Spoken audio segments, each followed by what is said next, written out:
Bagaimana kabarnya hari ini? Baik? Alhamdulillah kalau baik ya. Ya, kita harus bersyukur kepada Allah Subhanahu wa taala atas berkat rahmat dan hidayahnya lah sehingga kita dapat berkumpul di tempat ini untuk melakukan kegiatan pembelajaran secara langsung. Sebaiknya kita berdoa terlebih dahulu yang akan dipimpin oleh ketua kelasnya. Silakan. Ya, alhamdulillahirabbil alamin. Nah, sekarang Ibu akan mengabsen terlebih dahulu.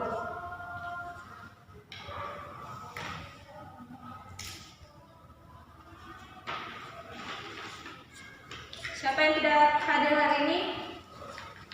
Oh, hadir semua. Ya. Alhamdulillah kalau hadir semua ya. Baik, pertemuan kali ini kita akan membahas tentang HAM. Siapa yang tahu apa kepanjangan dari HAM? Ya baik, silahkan. Baik, apa yang dikatakan oleh temannya itu benar. Kepanjangan dari HAM itu adalah hak asasi manusia.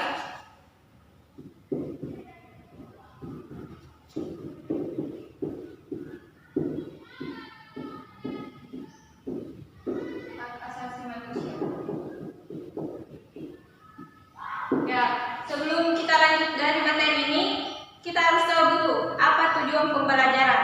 Nah, tujuan pembelajaran ini yang pertama itu kita harus tahu pengertian penghormatan dan penegakan hak asasi manusia.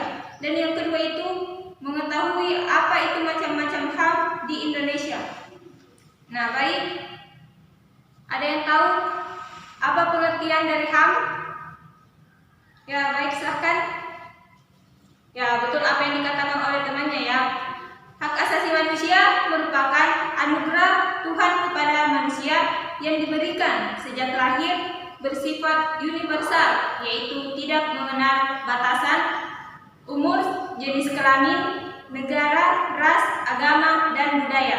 Nah, adapun pengertian HAM secara umum. Nah, HAM bersifat kuadratik dan dimiliki oleh setiap orang yang berlaku dimanapun dan kapanpun. Nah, menurut Undang-Undang Nomor 30 Tahun 1999, HAM adalah seperangkat hak yang melekat pada hakikat keberadaan manusia sebagai makhluk yang Maha Esa, yang merupakan anugerahnya yang wajib dihormati, dijunjung tinggi dan dilindungi oleh negara. Ya baik, kita masuk dari macam-macam HAM.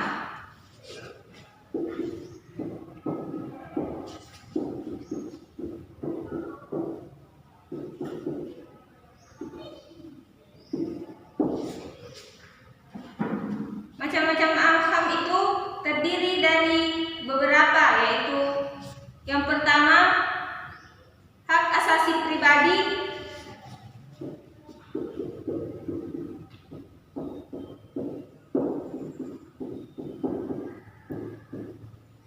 hak asasi pribadi,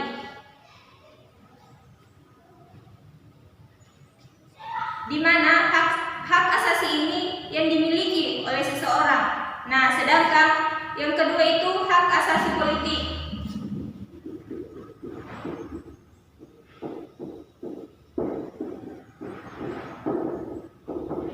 Nah, hak asasi politik ini kita sebagai warga negara berhak menyalurkan aspirasi kita sebagai warga negara. Nah, yang ketiga itu hak asasi ekonomi.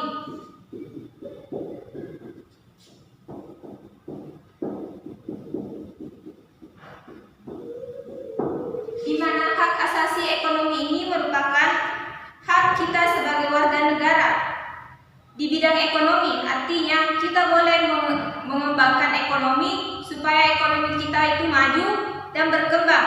Nah, yang keempat itu hak asasi hukum.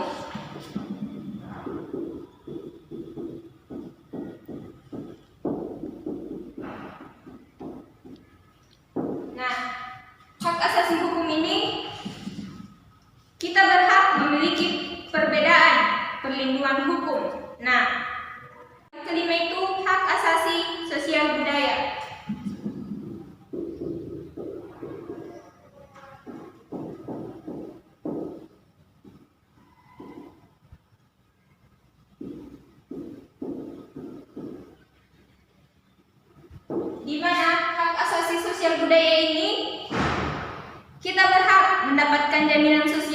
yang diberikan oleh negara. Misalnya, warga negara yang memang tidak mampu berhak mendapatkan bantuan sosial. Nah, yang terakhir itu hak asasi, tata cara peradilan dan perlindungan.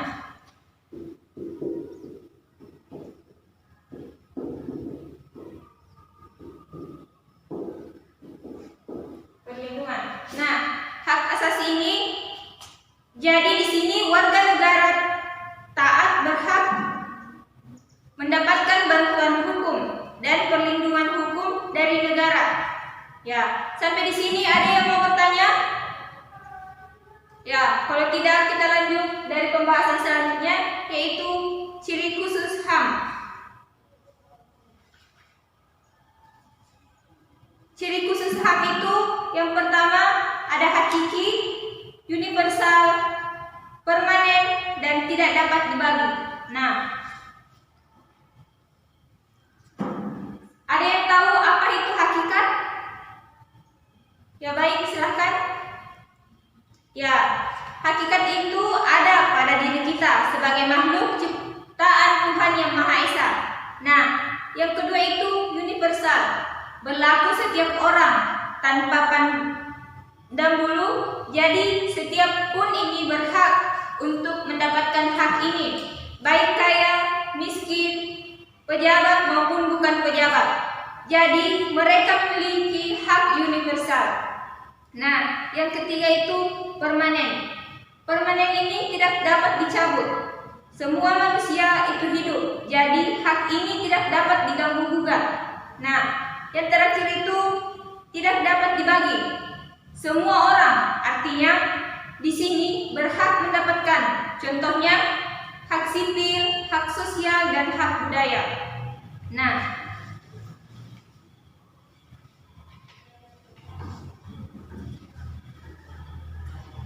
baik, kita masuk dari pembahasan selanjutnya, yaitu macam-macam HAM yang ada di Indonesia. Yang pertama itu hak kemerdekaan beragama. Nah, di mana hak kemerdekaan beragama ini, jadi kita sebagai warga negara berhak menjalankan sesuai dengan keyakinan kita masing-masing. Nah, yang kedua itu hak kemerdekaan berkumpul dan berserikat.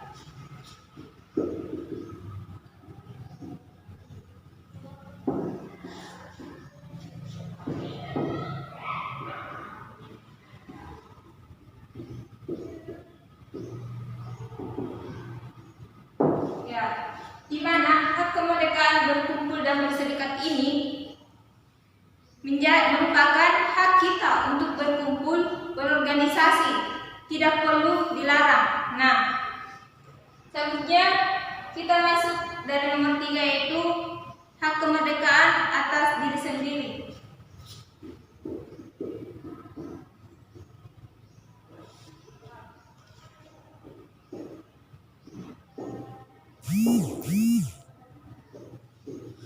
Di mana hak kemerdekaan atas diri sendiri itu kita berhak untuk mengembangkan bakat, minat, dan kemampuan. Nah, misalnya dari bakat seni, olahraga, silahkan dikembangkan ya. Nah, yang keempat itu hak kemerdekaan menyatakan pendapat.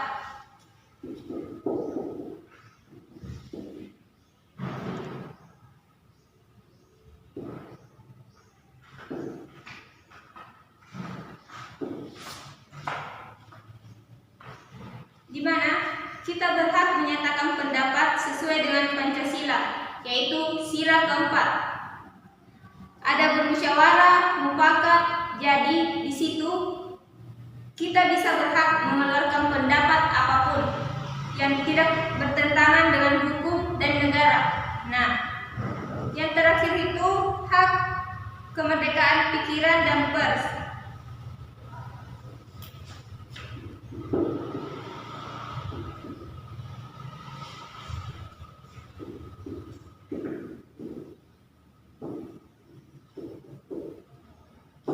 Di mana hak kemerdekaan pikiran dan pers ini, seperti kita tahu, adalah sarana pendidikan dan hiburan.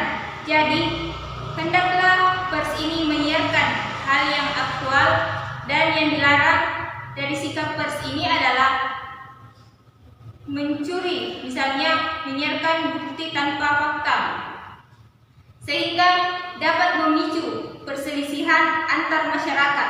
Tetapi adanya pers ini tentu saja sangat membantu, apalagi zaman sekarang serba canggih ya. Nah, misalnya seperti internet, jadi sangat mudah untuk kita akses dari jauh. Baik, sampai di sini ada pertanyaan? Ya, kalau tidak, Ibu akan memberi tugas. Nah, tugasnya itu ada pada buku paket kalian.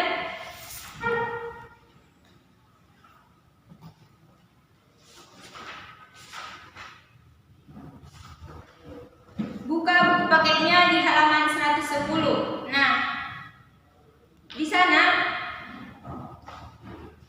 ada beberapa soal dan Ibu memberi hanya 3 soal saja. Dijawab dan didiskusikan kepada temannya sekalian. Baik, sebelum Ibu mengakhiri pembelajaran hari ini, apakah dari anak-anak sekalian ada yang mau bertanya? Ya, kalau tidak ada, Ibu akhiri saja pertemuan kali ini dengan ucapan Alhamdulillahirabbil alamin.